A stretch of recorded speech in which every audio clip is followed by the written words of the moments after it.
Very soon, the brand new Ultraman Omega series will drop, meaning it's the perfect time to return to Blazar and ARC and see how the previous two Ultra shows compare. How far has the Ultra series been developing its themes and styles? Well, I'm your host, ALIEN MAGMA REPORT, and let's find out. This is episode 3 of the Magma Report, except I can't appear on camera for this episode due to facial scarring after I ran into a vicious Chemilar. 2023's Ultraman Blazar and 2024's Ultraman Arc set a new fresh standard for the franchise. Gone was the direct need to parallel a past popular Ultraman. Instead, we got bold, new takes that deviate from traditional norms and revitalize old concepts with the freshest new paint job. Blazar is as bizarre as some of Ultraman's famous foes, but he still feels very Ultra-like since his design reminds me of a star exploding.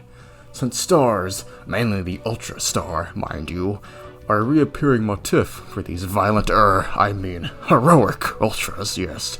It makes sense for Blazar to look like a literal cosmic creation. And I like that for a series whose major theme is about communication. Its respective Ultra is one we can't normally communicate with at first. The most unusual take continues with more of Blazar having not traditional Ultraman mannerisms or classic iconography, weaponry, like the Ultra Slash or Specium Ray, until the middle and climax episodes, respectively. Couple that with how the new kaiju designs look like something from the 90s to early 2000s Heisei era, and you get a tokusatsu series that stands out in recent years. To compare Blazar with Arc, well, Arc is certainly on the more traditional side visually, except his show truly dives into another core concept of Ultraman for new audiences to fall in love with. If Blazar was about the inherent strangeness of Ultraman, and how something seemingly unknown to us can be a true friend,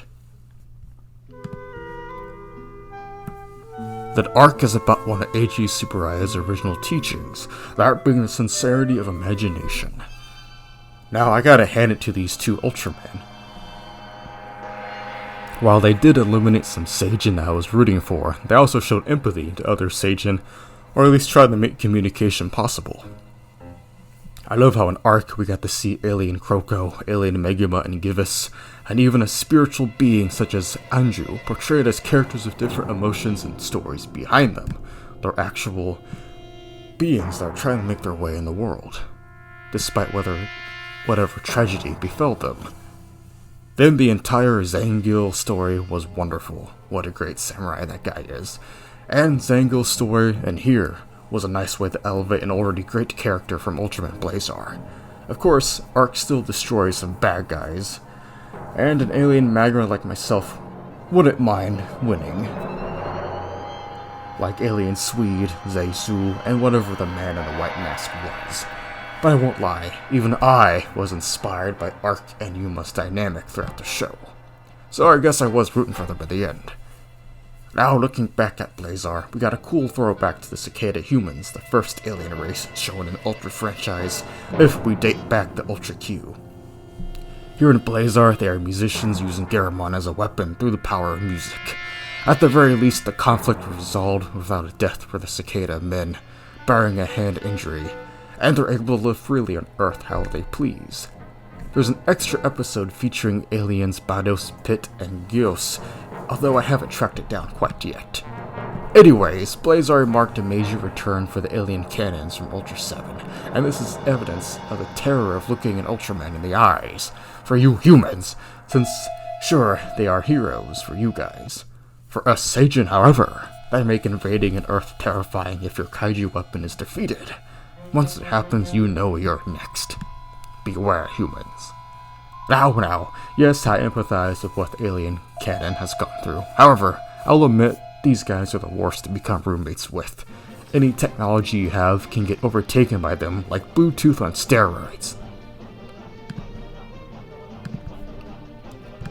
The main antagonists of Blazar were the V-99 aliens, even if we never saw their actual designs. They may take a more quote-unquote Hollywood approach, with the aliens being super unknown and all that nonsense, but it makes essential themes of communication and understanding that make the basis for Blazar's story all the better. I will give the V99 aliens this. Props to you, still leaving your super kaiju weapon for ALIEN on Earth, even after understanding the humans. Rock on!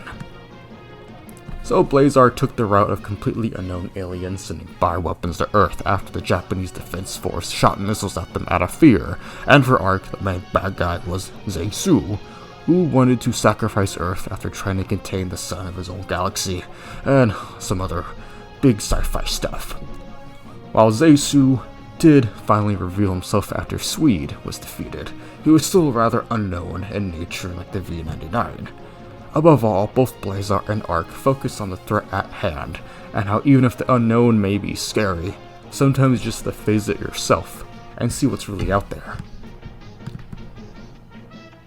For instance, Blazar himself was an unknown and mysterious as the V99 themselves, and Arc himself hailed from the same galaxy culture as Zaisu. Both have some parallel to the villains lurking in the cosmos, and yet they chose to understand Earth and how to protect it. Now with Ultraman Omega releasing soon, what we do know is his human host Sarata Okita is actually a human form Omega created for, well, himself, echoing back to the likes of Ultra 7 and Leo, the first pioneers in this kind of method, and having a human form instead of a host, you know what I mean? Now this with Omega will certainly mix things up, since it's been a few years in the 2000s since we've had a human form for an Ultra. Blazar took a nice spin and gave us a slightly older host that was a father and a captain of his strike team at that, being Gento Haruma. Then Arc returned us to a young, wide-eyed protagonist that sees the potential in the world, that being Yuma Hise. Above all, I think Omega will build off the freshness of Blazar and Arc while finding his own identity and giving other established directors in the franchise a chance to try something new. I've been Alien Magma Boulder, and this was the 3rd Magma Report. Check out the previous episodes and let me know in the comments below what you think of recent Ultraman spins on the formula. And stay tuned for episode 4 of the Magma Report releasing in July. It's a big one.